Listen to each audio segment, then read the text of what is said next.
Excellencies, distinguished guests, ladies and gentlemen, all protocols observed, I'd like to welcome you all to our program today, titled Achieving Gap Zero, Evidence-Driven Inclusive Governance in Africa, which is a collaboration between the UNDP, IDinsight, Hewlett Foundation, and ourselves at the Ellen Johnson Sirleaf Presidential Center. Gap Zero represents our joint aspirations and ambitions to achieve a fairer and better world where gender parity is a reality. Now, it gives me great pleasure to introduce Ms. Ahunna Eziakonwa, who will open up today's in a fireside chat with Madam Ellen Johnson Sirleaf. Ms. Eziakonwa is a UN Assistant Secretary General and Director of UNDP's Africa Bureau. Since August 2018, she has led UNDP's work supporting 46 countries in Africa to achieve the Sustainable Development Goals, including SDG 5 on gender equality. So please, I kindly ask everyone put their hands together as we welcome Ms. Eziakonwa.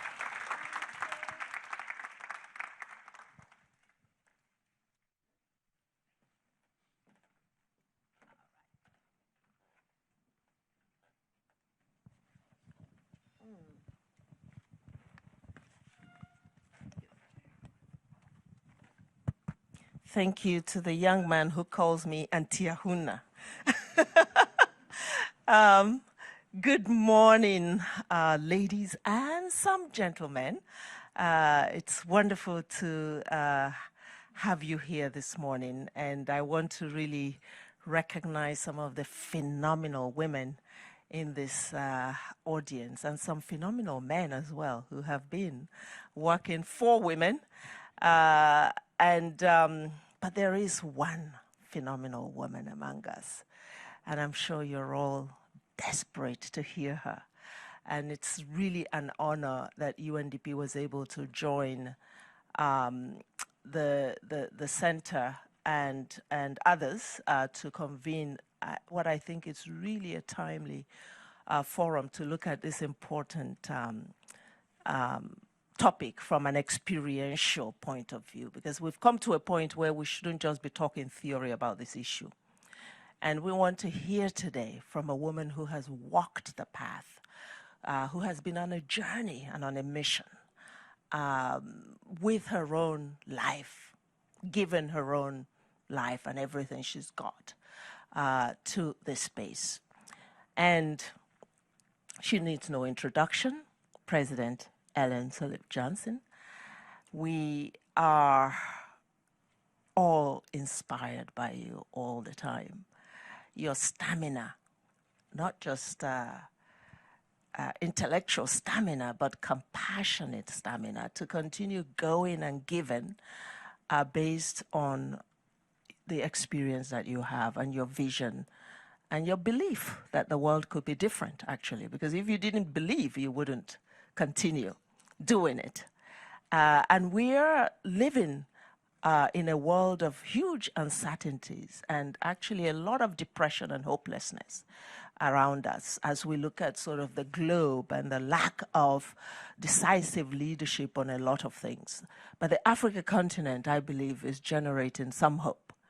And we see a lot of that hope in you. So let me start this chat with a couple of questions. And the first one, Madam President, relates to your own career and experience in terms of how you have personally promoted gender parity and gender equality along the way. This isn't just as a president, but also before, because you had a distinguished career in many fields prior to becoming president. And within that, if you could, because there are a lot of leaders in the room, but also budding leaders, if you could give insights as to what are some of the ingredients that one would need to be able to position for our contemporary issues around gender. If you're leading, if you're a leader, what are some of those elements that you have applied in your own life that you find will be helpful? Good morning to all. Thank you, Ahunna. You know, I always like to look back when I try to speak of my own personal experience.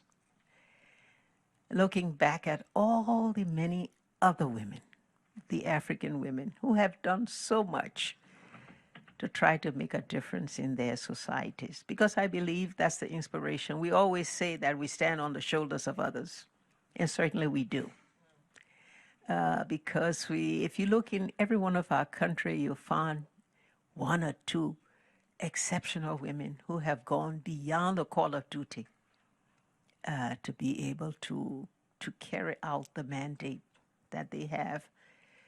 And so then when I look at the literature today, and it says it would take us 130 years to get gender parity.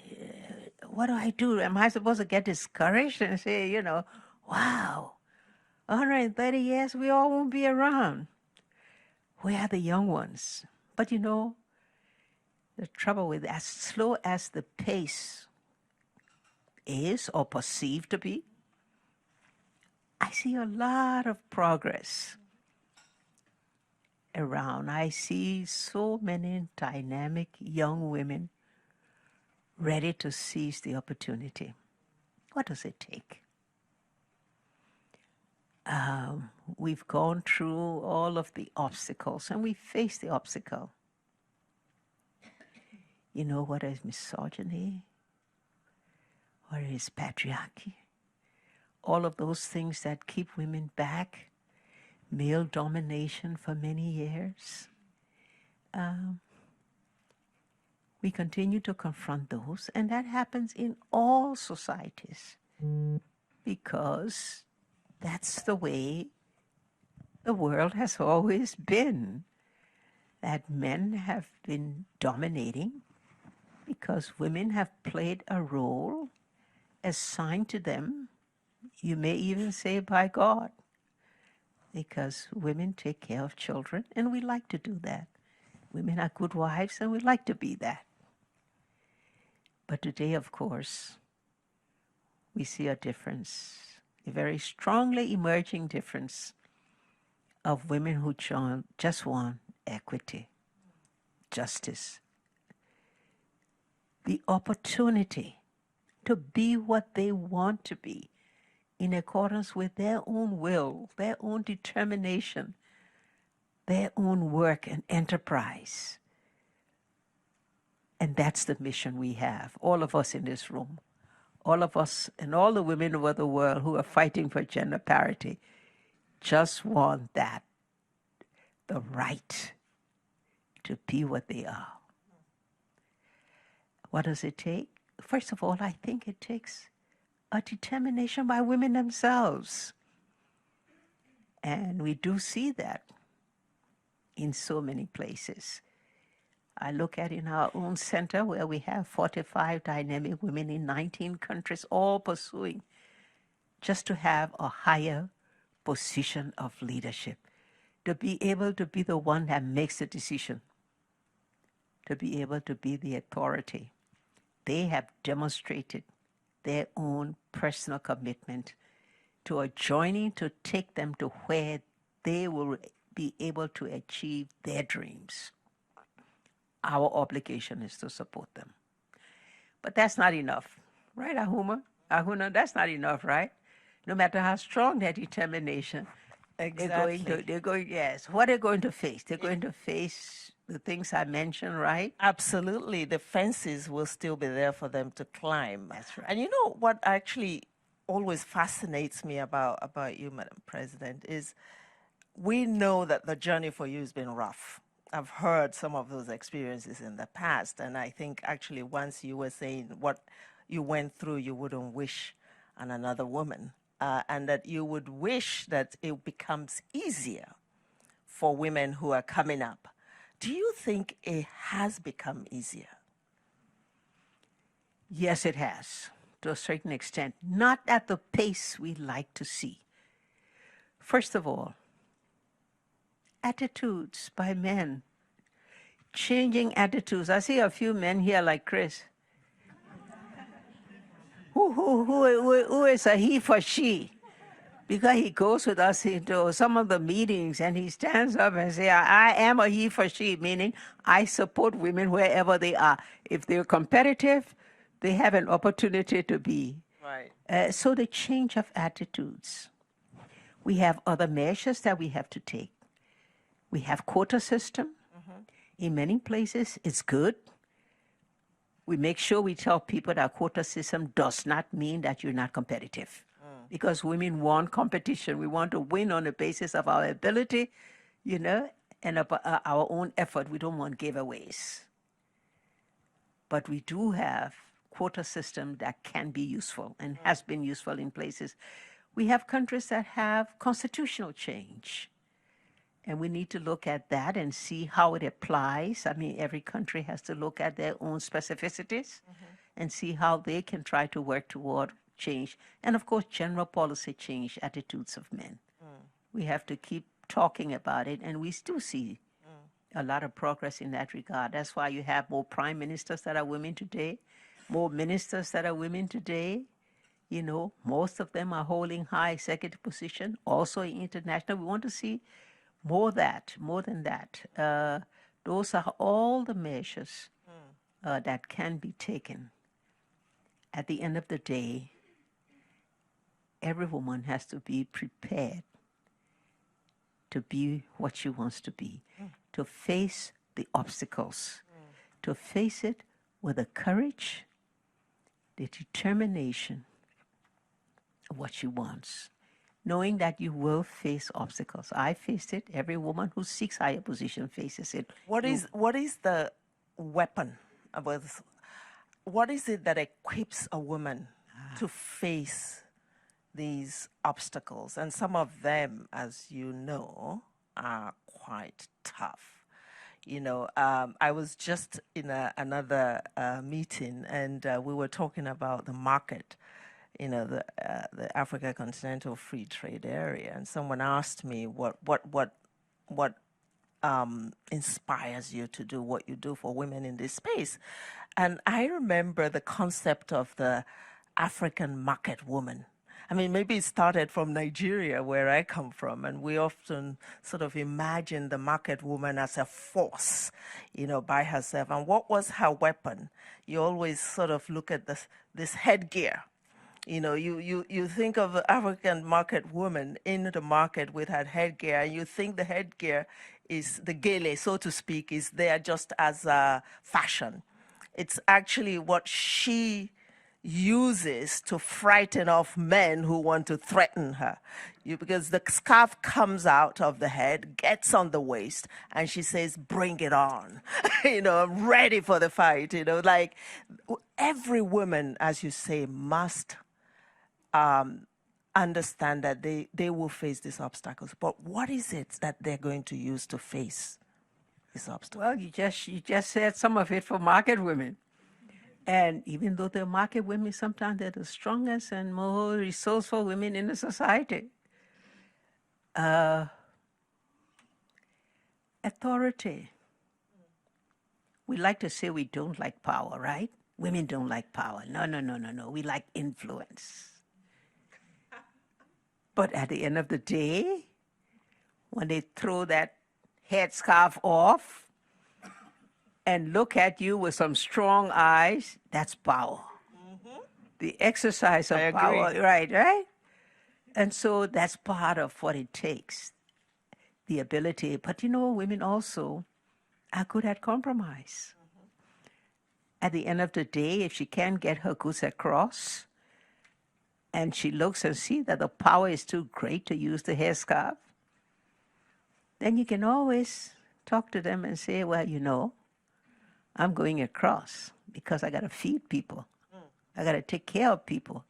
I take care of your mother, your children, and all of that. So they can use that power of persuasion also to be, that's what it takes about. That's the good thing about a woman, just how to balance the scale, to find a time for the exercise of power, but find a time for compromise and for negotiation.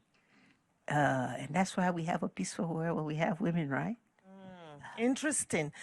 And I'm going to come to the audience in a second, but I wanted to ask you, you just said something I think quite powerful about exercising power, authority, and knowing when to actually have a balance between that and persuasion and compromise. And I think African women have learned the hard way this trick, this strategy of using persuasion. But do you think that women on the continent sometimes compromise too much? No. If really you are who you are and achieve what you have, you don't have to compromise. You can stand your ground on everything. And that's the good part again, the ability to stand up for what you believe in. The ability to have that voice about exactly what you seek, what you aim for.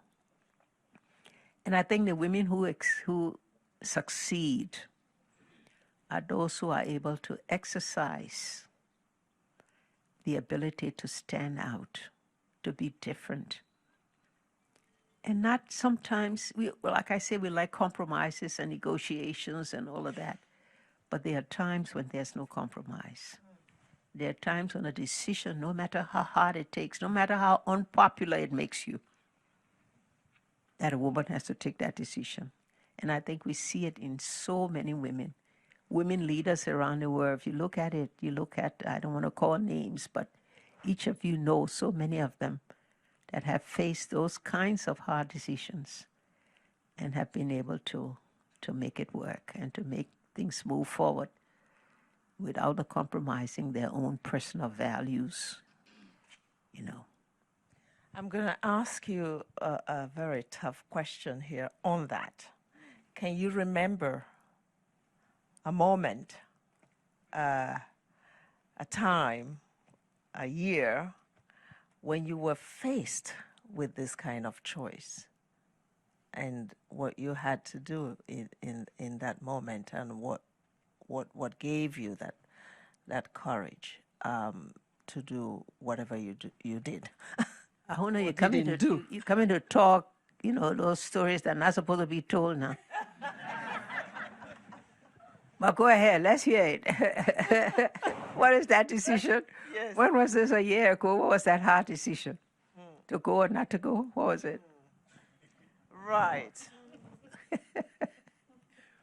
Which one? You know, I faced so many of those. Now, which one? Just give us one. Just give us one. It's all right. Your choice. Okay, you may say at the time, when was decision, I was coming to the end of my second term, right? It was a question of looking around and having faced some setbacks from Ebola. We felt that we lost 2 years, right? And we wanted to make up those 2 years. But 2 years would have meant you have to do a third term.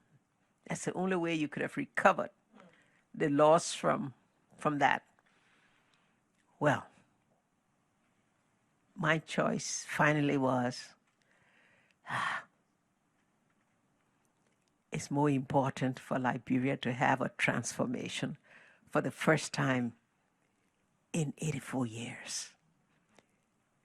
So I had to rise above my own personal ambition and those of the opinion of my colleagues and my friends that say, let's just extend the second term for 2 more years so we can recover Ebola's downfall.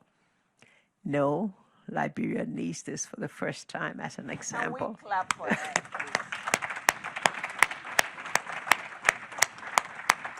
This is incredible, because I think what we just heard is something that, if it is not already in a book, needs to be in a book, because therein lies 1,000 lessons for leaders today, not just in Africa, but those who feel if only I could just stay another 3 years, another 2 years, and finish what I started. And it's not just political leaders who will find this elsewhere in leadership positions. And knowing what is important, what is more important. I'm sure there were all kinds of arguments at the time why it made sense, even for the sake of librarians. You know, you already have the networks, you can have continuity, there is recovery coming, people make all kinds of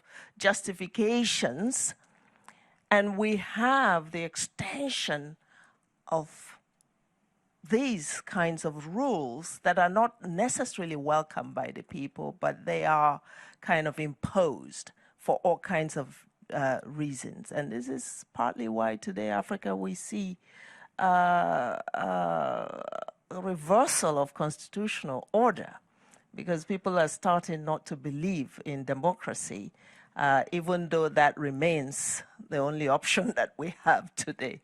I just wanted to ask you about that, actually. What's your... You know, Ahunna, democratic transformations have no guarantees.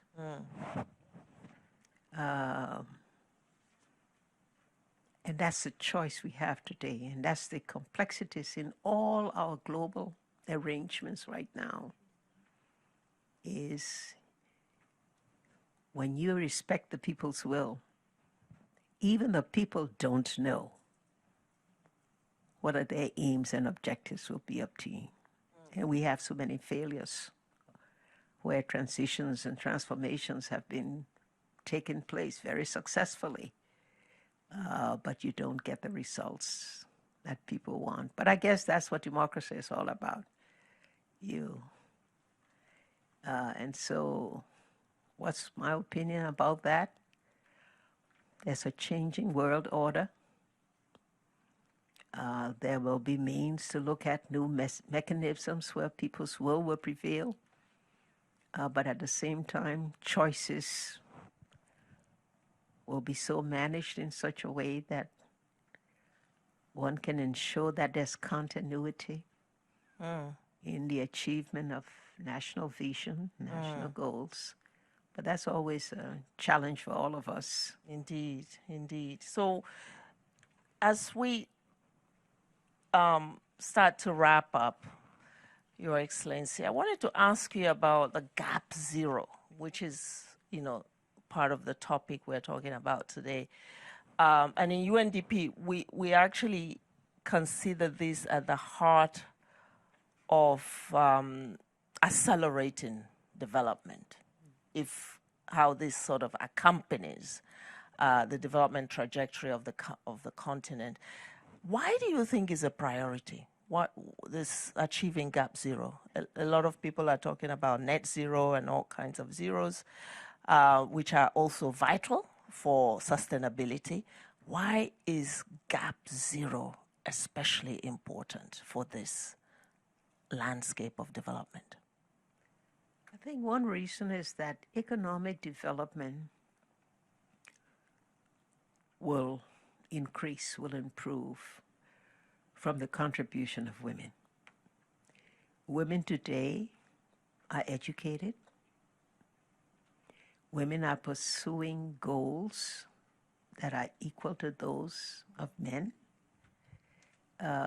Women have demonstrated what they add to the gross national product of countries. And so we cannot deny that addition to the welfare of the nation. And besides, women focus on those things that really improve the livelihood of people. The education of girls, general education, health, better health in a society. Those are the focus of women when they make decisions and when they are in charge of policy formulation and action.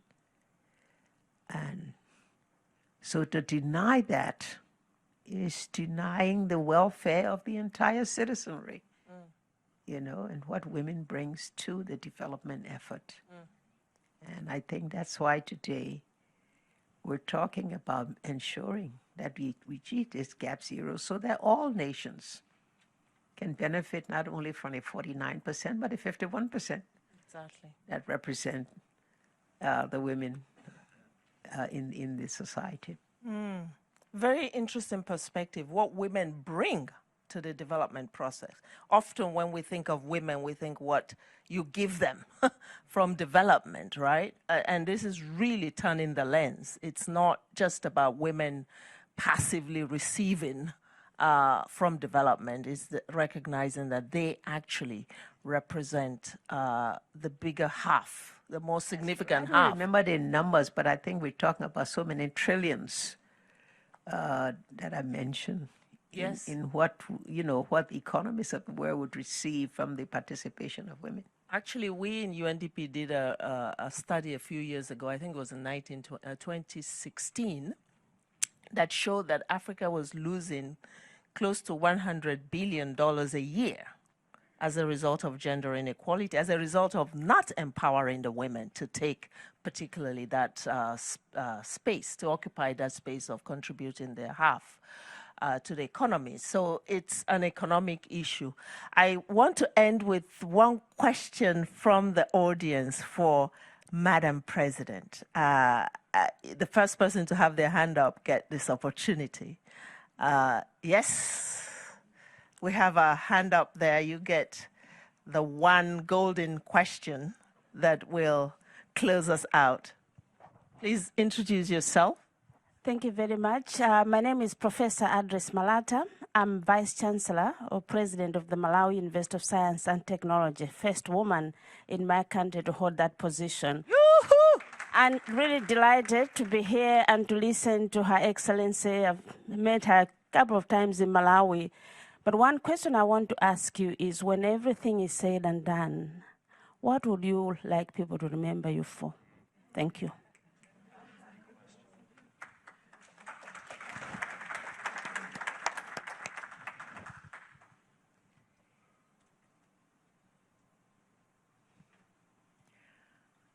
I think most of all, because my country suffered from 2 decades of civil war, and the governments emerging from that destructive period included a lot of warlords whose intent was to either have power or take us back to war. And so if I can be remembered in Liberia, is I brought peace that enabled the citizenry to pursue their goals, to live again like a human being.